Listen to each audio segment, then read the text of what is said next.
आंगनवाड़ी कार्यकर्ताओं को मिला एक और नया काम। आंगनवाड़ी कार्यकर्ताओं के साथ साथ आशा कार्यकर्ताएं भी करेंगी ये महत्वपूर्ण काम। तो क्या है वो काम और कैसे करना होगा आंगनवाड़ी कार्यकर्ताओं को, आशा कार्यकर्ताओं के लिए, इसके लिए उनको क्या करना होगा, सब कुछ आपको विस्तार से दिखाएंगे। तो वीडियो में पूरा अंत तक बने रहिएगा। वीडियो आपके लिए बहुत ही ज्यादा महत्वपूर्ण है, तो वीडियो को अभी से लाइक भी जरूर कर दें। नमस्कार आंगनवाड़ी बहनों, एक बार फिर से आप सभी का एक और महत्वपूर्ण वीडियो में स्वागत है। चलिए आज की इस महत्वपूर्ण खबर को देख लेते हैं। खबर के लिए आपको यह महत्वपूर्ण शासनादेश देखना होगा जो आप अपने मोबाइल फोन की स्क्रीन पर इस वक्त देख पा रहे होंगे। यह लेटर आप लोग देख सकते हैं कि महानिदेशक स्कूल शिक्षा एवं राज्य परियोजना निदेशक कार्यालय उत्तर प्रदेश लखनऊ की तरफ से यह महत्वपूर्ण लेटर जारी किया गया है 20 अक्टूबर 2022 को। इसका महत्वपूर्ण विषय है कि छात्र छात्राओं के उपयोगार्थ यूनिफॉर्म, जूता मोजा, स्वेटर, स्कूल बैग आदि के क्रय हेतु डीबीटी के माध्यम से प्रेषित धनराशि के सदुपयोग के संबंध में है। तो ये डीबीटी के माध्यम से, जैसा कि आप सभी को पता है कि स्कूल में जो बच्चे पढ़ते हैं उनके लिए जूता मोजा, स्वेटर, यूनिफॉर्म आदि सभी चीजें खरीदने के लिए डायरेक्ट बेनिफिट ट्रांसफर यानी कि डीबीटी के माध्यम से अभिभावकों के खाते में पैसे भेजे जाते हैं। तो उस पैसे का सदुपयोग के लिए यह महत्वपूर्ण लेटर लिखा गया है। आप सोच रहे होंगे कि ये तो जिला बेसिक शिक्षा अधिकारी को लेटर लिखा गया है, इसमें तो हमारे विभाग का भी नाम नहीं है, तो आंगनवाड़ी कार्यकर्ताएं इसमें कैसे सम्मिलित होंगी। इसीलिए हम बार बार सरकार से निवेदन भी करते रहते हैं कि आंगनवाड़ी कार्यकर्ताओं को केवल उनके विभाग का काम ही दिया जाए, लेकिन एक बार फिर से आंगनवाड़ी कार्यकर्ताओं को दूसरे विभाग यानी कि शिक्षा विभाग का काम दिया जा रहा है, जिसको आंगनवाड़ी कार्यकर्ताओं को करना होगा, साथ साथ आशा कार्यकर्ताओं को भी करना होगा। इसके अलावा कुछ और कर्मचारियों को भी इसमें शामिल किया गया है। तो आइए इस पूरे लेटर को ध्यान से समझ लेते हैं ताकि आपको भी पता चल सके कि आंगनवाड़ी कार्यकर्ताएं कौन सा महत्वपूर्ण काम करेंगी।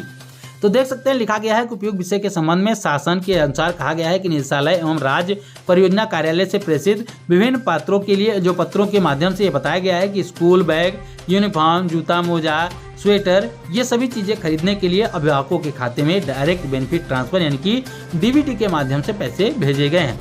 लिखा गया है उसका 100% उपयोग निर्धारित सामग्री के क्रय में ही किया जाना सुनिश्चित करने के लिए अभिभावकों को प्रेरित किया जाए।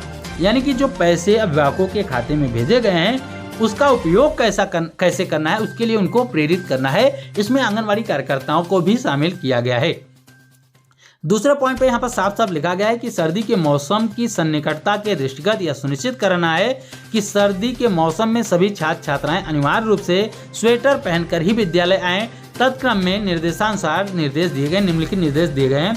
सबसे पहले यहाँ पर लिखा गया है कि विद्यालय स्तर पर विद्यालय प्रबंध समिति की बैठक एवं अध्यापक अध्यापिका जो हैं या फिर अभिभावक हैं उनकी बैठक होंगी।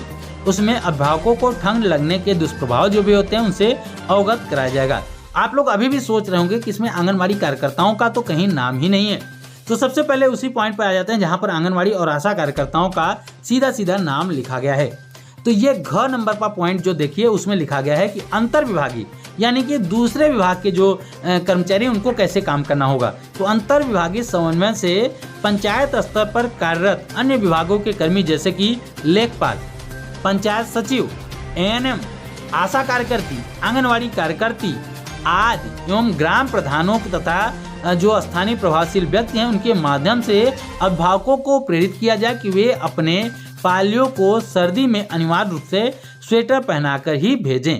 तो कहने का मतलब यह है, इस पूरे लेटर के माध्यम से यही बातें बताई जा रही हैं कि जो डीबीटी के माध्यम से लाभार्थियों के जो अभिभावक हैं यानी कि जो बच्चे होते हैं स्कूल के, उनके जो अभिभावक हैं उनके खाते में पैसे भेजे गए हैं।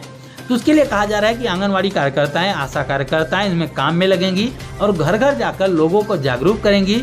जिनके खाते में पैसे आए हुए हैं उनको बताएंगी कि ठंड लगने की वजह से क्या क्या चीजें हो सकती है, इसलिए जो पैसे जिस काम के लिए दिए गए हैं वही काम किया जाए और बच्चों के लिए स्वेटर खरीदा जाए, जूता मोजा खरीदा जाए, इसके अलावा ड्रेस वगैरह भी खरीदा जाए ताकि बच्चों को ठंड न लगे। तो आंगनवाड़ी कार्यकर्ताओं को एक महत्वपूर्ण जिम्मेदारी दी जा रही है, साथ में आशा कार्यकर्ताएं भी शामिल होंगी।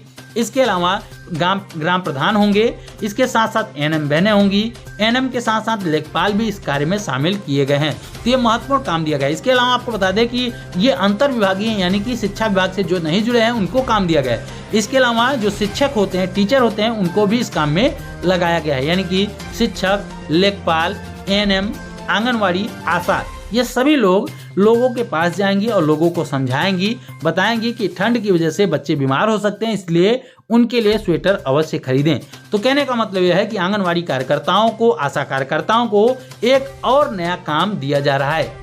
तो इस बात को लेकर हम सरकार से एक निवेदन करना चाहेंगे, अपील करना चाहेंगे कि बेशक आप काम दीजिए। आंगनवाड़ी कार्यकर्ताएं, आशा कार्यकर्ताएं, एएनएम सभी इस काम को करेंगी भी, क्योंकि ऊपर से भी प्रेशर रहेगा और आंगनवाड़ी कार्यकर्ताएं अपना काम, आशा कार्यकर्ताएं अपना काम बखूबी निभाती भी हैं। लेकिन आप अपना काम बखूबी कब निभाएंगे? ये आंगनवाड़ी कार्यकर्ताएं, ये आशा कार्यकर्ताएं 2000, 5000, 6000 में काम करने के लिए मजबूर हैं, लेकिन लगातार उनको दिन प्रतिदिन नए नए काम सौंपे जाते रहते हैं। तो क्या आंगनवाड़ी कार्यकर्ताएं, आशा कार्यकर्ताएं केवल काम ही करती रहेंगी? क्या उनको हक नहीं है अपना जीवन अच्छी तरीके से गुजारने का? क्या उनके बच्चों को हक नहीं है सही शिक्षा पाने का? क्या उनके बच्चों को हक नहीं है सही कपड़े पहनने का?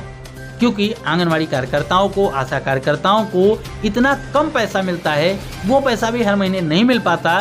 तो क्या आंगनवाड़ी कार्यकर्ताएं अपना काम अच्छे तरीके से करती हैं तो उसका यही नतीजा मिलता है? क्या आंगनवाड़ी कार्यकर्ताओं को उनके हक का पैसा नहीं मिलना चाहिए? क्या उनको 18 से 20 हजार रुपए का मानदेय नहीं मिलना चाहिए? क्या आशा कार्यकर्ताओं को हर महीने 18 से 20 हजार रुपए का पैसा नहीं मिलना चाहिए? सरकार से हमारा ये सवाल है। हम इस सवाल के साथ एक अपील भी करना चाहेंगे कि कम से कम इनके हक में फैसला लिया जाए। जो हमारी आंगनवाड़ी कार्यकर्ताएं हैं, जो हमारी आशा कार्यकर्ताएं हैं, जिनको बहुत ही कम पैसा मिलता है, फिर भी वे अपना काम ईमानदारी से करती रहती हैं, रोजाना उनको नए काम सौंपे जाते रहते हैं, फिर भी वे काम मुस्कुराकर करती रहती हैं। तो उनकी मुस्कुराहट का, उनकी ईमानदारी का गलत फायदा न उठाया जाए। सरकार से अपील है कि उनके लिए अच्छी व्यवस्थाएं दी जाए, उनके लिए कम से कम 18 से 20 हजार रुपये का मानदेय दिया जाए, उनके लिए पेंशन की व्यवस्था की जाए, ताकि आंगनवाड़ी कार्यकर्ताएं अपना काम खुशी खुशी ईमानदारी से कर सकें। आपको हमारी यह वीडियो कैसी लगी कमेंट में जरूर बताइएगा। वीडियो अगर पसंद आई हो तो वीडियो को लाइक करें, ज़्यादा से ज़्यादा बहनों में शेयर करें और आगे भी आंगनवाड़ी से जुड़ी हुई ऐसी ही महत्वपूर्ण खबरों के लिए चैनल को जरूर सब्सक्राइब करें। इस वीडियो में इतना ही, फिर मिलेंगे अपनी नई वीडियो में कुछ महत्वपूर्ण खबरों के साथ। तब तक के लिए नमस्कार, जय हिंद।